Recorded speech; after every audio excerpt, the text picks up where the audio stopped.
नमस्कार मित्रांनो, आज मी पुणे व्यंकटनाथ या ठिकाणी आलेलो आहोत. कारण की डॉक्टर मामांची आई वारलेली आहे. कारण की आता उद्या त्यांचा 10वा आहे. त्यामुळे आजच मी त्यांना भेटण्यासाठी आलेलो आहोत या ठिकाणी.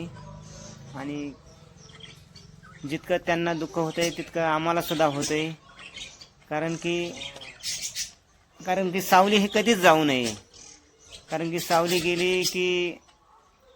गेल्यावर खूप वाईट असतं, वाटतं. त्यामुळे आता कसं आहे, जन्म आहे तिथं मृत्यू आहे.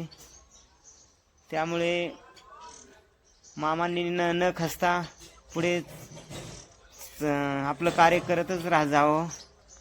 आणि हे मामा एक दुसरे आले तर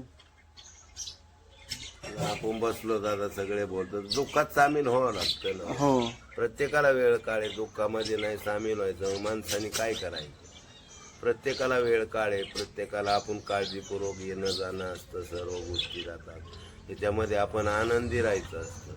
आता मरण हा प्रत्येकाला आहे. हो, मरण कोणाला चुकलंय का? पण एक आठवण म्हणून आपण एकमेकांचे प्रेम संबंध ठेवतो. ये जा, उठा बसा, या जा, असं आपलं त्यांनी राहतं ना पूर्णपणे. आणि माणूस किती मोठा श्रीमंत असो किंवा गरीब असो, परंतु माणुसकी ही फार महत्त्वाची असते.